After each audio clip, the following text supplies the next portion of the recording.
proceso de extirpación, de idolatrías, un proceso en el que la propia coherencia de lo español se expone como una contradicción inherente.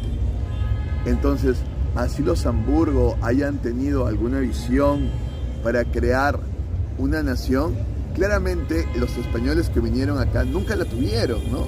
Wamampoma va relatando desde Adán y Eva, porque va eso, hasta la llegada de los españoles, hasta el trato que hay con los criollos y los indios, y se ve claramente que la estructura de imposición la asumen luego los criollos, y esa estructura de imposición va a seguir hasta que venga el gobierno de Velasco Alvarado. Pero el gobierno de Velasco Alvarado está tratando de fundar un sujeto moderno que no puede ser fundado desde una imposición dictatorial. Y entonces lo que tenemos es un sujeto que no cuaja.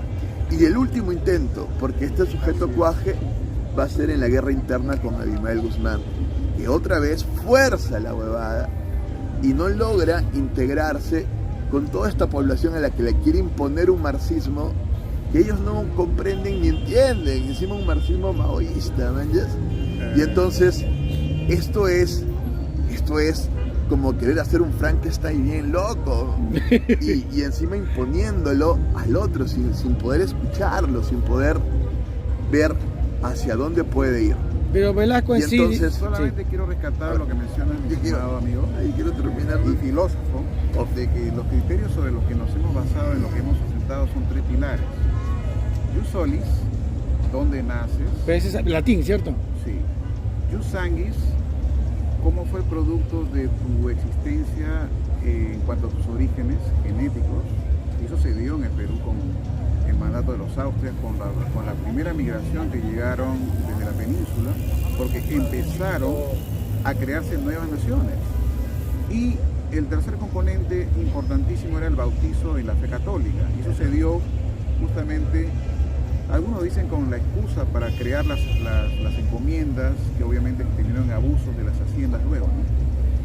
Pero como te digo, si esos tres componentes se dieron, entonces allí nacieron los principios y gérmenes de la nacionalidad, en este caso peruana, la chilena, la argentina, etc. Por eso yo antepongo ante eso las crónicas de Wamampoma, porque Wamampoma refleja va mucho. dando cuenta de cómo esto, que las imágenes son tremendas y terribles. Salud.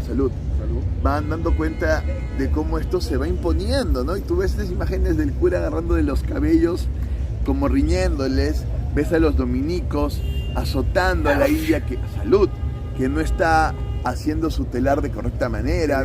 Yo te preguntaría. Ese es el sometimiento, claro, esto que tú estás lo que estoy dando a entender es que no hay esta cuestión de integración nacional, sino de una imposición que viene desde una colonialidad, es decir, no hay una formación y configuración. Hermano, son 300 años. Estado-nación. Claro. No son 300, son claro. Más. Pero aproximado, mi punto de vista. Pero se sostiene luego en los 200 años de República como una colonización.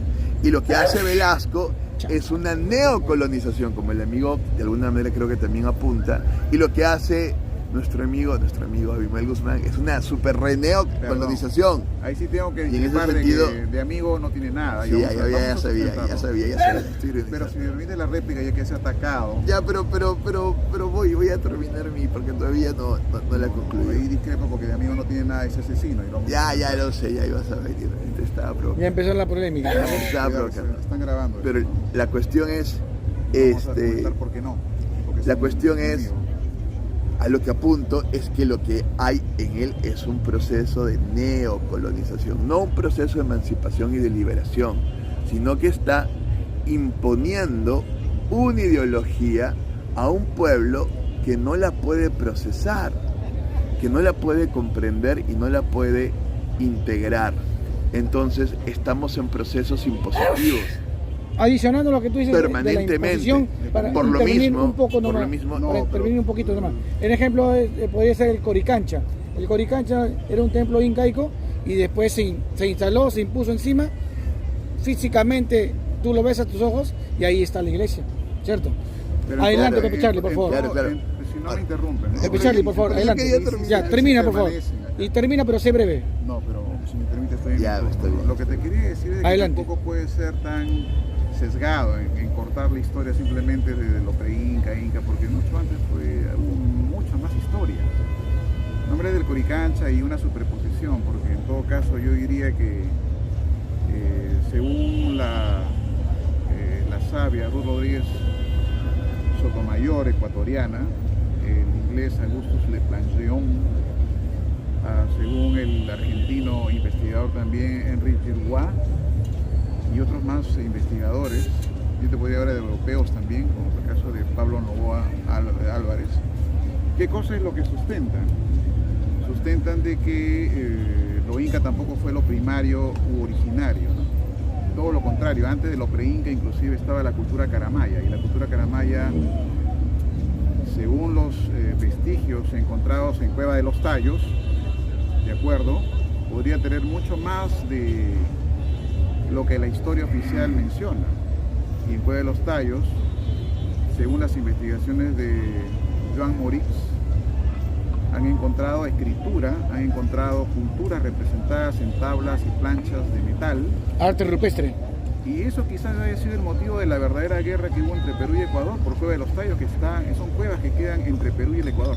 Entonces la historia es mucho más antigua. No se puede decir que lo inca, porque antes inclusive ya existieron vestigios de culturas... Pre-incas. Perdóname, culturas... digámoslo así, ¿no?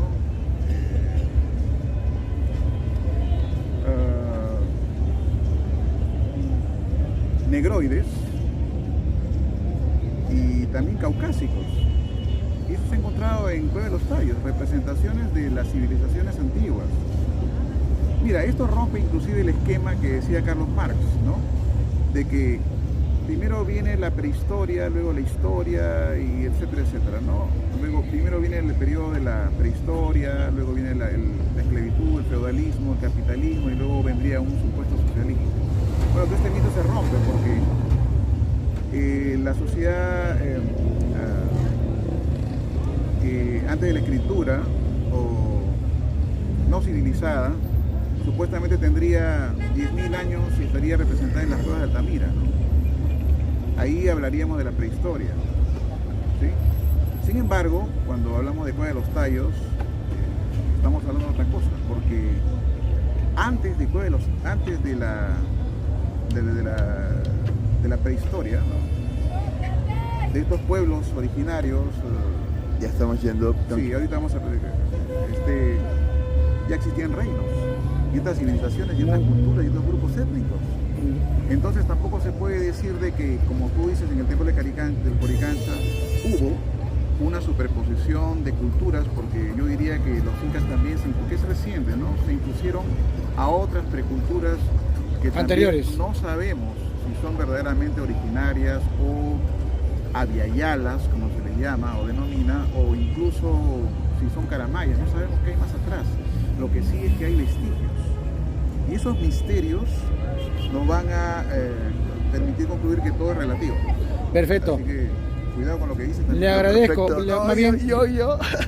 quería darte el tiempo, por favor. Sé lo más breve y termina, por favor. Ya, señores, el sujeto histórico es una invención de la modernidad, ya hablando filosóficamente.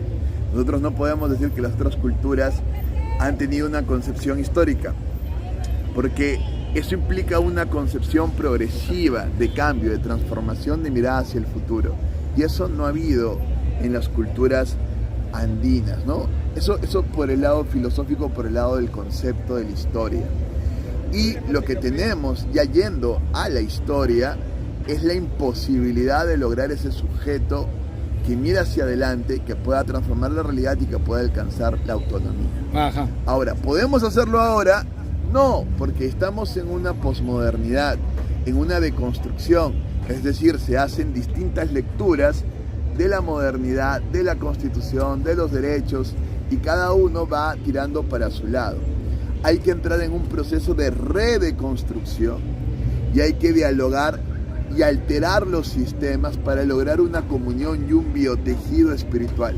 Espacios como este a mí me parecen valiosos por eso, porque no es un diálogo solo racional de logos, sino un diálogo de alteración, que exigen compromisos emocionales y a veces hasta físicos, interpenetración. Oigan ustedes. Y entonces, ¿podemos con eso configurar un sujeto moderno? No, pero por lo menos podemos lograr ciertos vínculos que son importantísimos para un entrelazamiento de conciencias que permita sostener, no sé si un proyecto, porque no es proyecto la palabra, pero por lo menos caminos que nos den viabilidades. Perfecto. Eso es lo que toca ahora. Gracias. Pero entendiendo claramente de que no hay esa nacionalidad, no hay esa peruanidad, lo que hay ahora son muchas peruanidades que no se, y otras que no se entienden como peruanidades, ¿no?